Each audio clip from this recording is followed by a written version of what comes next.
Hello बच्चा लोग, अगर आपने अभी तक केमिस्ट्री में कुछ भी नहीं पढ़ा है तो हमारे चैनल के साथ जुड़ जाएं और नवंबर महीने से पढ़ाई करके 90 प्लस नंबर की गारंटी हम लेते हैं। तो बने रहें वीडियो के अंत तक और समझें एक एक कॉन्सेप्ट। आज की इस वीडियो में हम विलियन के जितने भी इंपॉर्टेंट क्वेश्चन आपकी बोर्ड परीक्षा में आते हैं वो सारे के सारे क्वेश्चंस हम लेकर के आए हैं। एक एक क्वेश्चन को बहुत ही डिटेल में समझेंगे और एक एक कॉन्सेप्ट को क्लियर करेंगे। तो बने रहे वीडियो के अंत तक। जिन्होंने चैनल को सब्सक्राइब नहीं किया, चैनल को सब्सक्राइब, वीडियो को लाइक करना ना भूलें।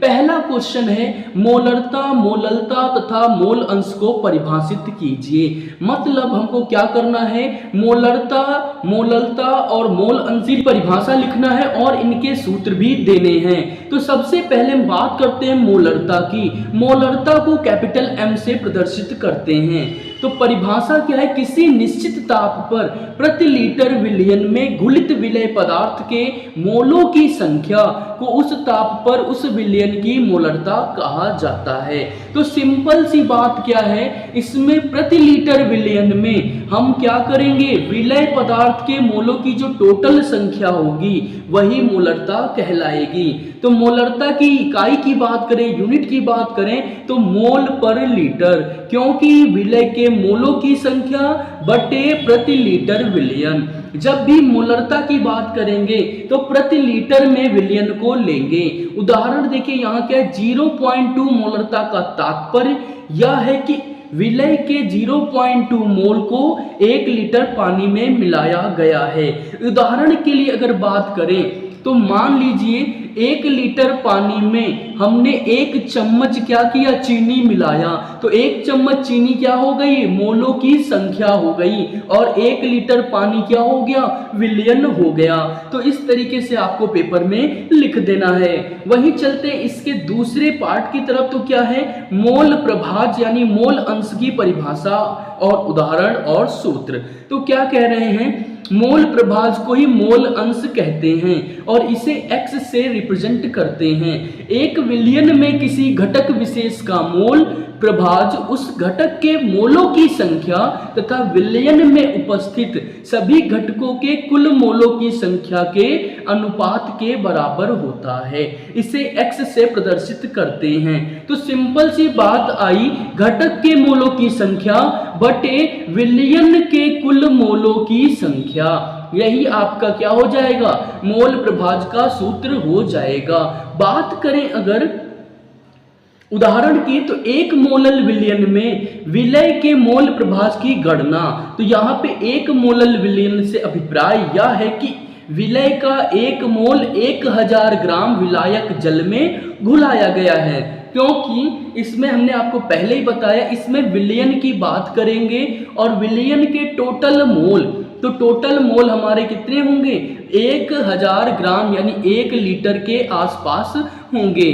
तो यहाँ देखिए कितने शानदार तरीके से इसको सॉल्व किया है। मैंने अभी आपको विलय प्रभाज का फॉर्मूला बताया, विलय के मोल बटे विलायक के मोल प्लस विलय के मोल, मतलब सॉल्यूट के और सॉल्वेंट के टोटल मोल, और दोनों मिलके क्या बनाते हैं, solute plus solvent is equals to solution बनाते हैं। तो यहाँ पे हमें क्या है, मोल प्रभाज निकालना है यानी कि मोल अंश निकालना है। तो इसको x कहेंगे और विलायक जल के मोल, तो मैंने अभी आपको बताया 1000 हम क्या लेंगे, ग्राम लेंगे और यहाँ पे हमारा क्या हो जाएगा, 18 हो जाएगा।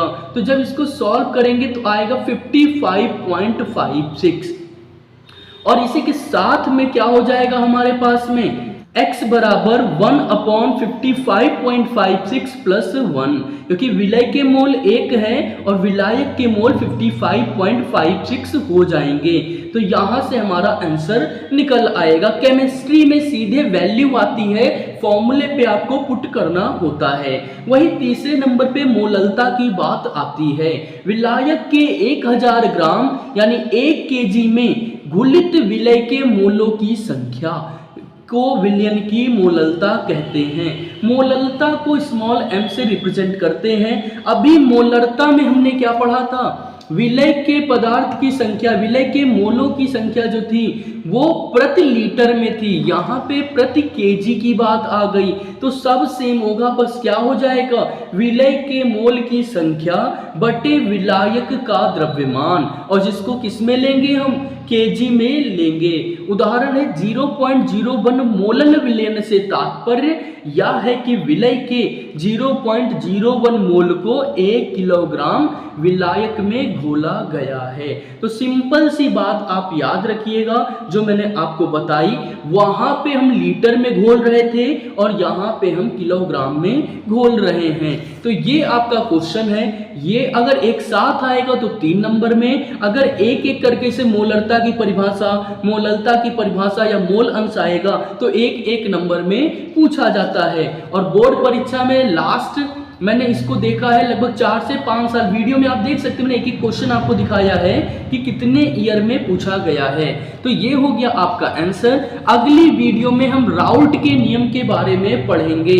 तो मैं आपको बता दूं ये बहुत इंपॉर्टेंट क्वेश्चन है बोर्ड परीक्षा का, इसको बिल्कुल भी मिस नहीं कर सकते हैं। तो वीडियो कैसी लगी कमेंट करके बताएं, साथ ही चैनल को सब्सक्राइब करें, वीडियो को लाइक करें और साथ ही साथ में अपने दोस्तों के साथ शेयर करना ना भूलें।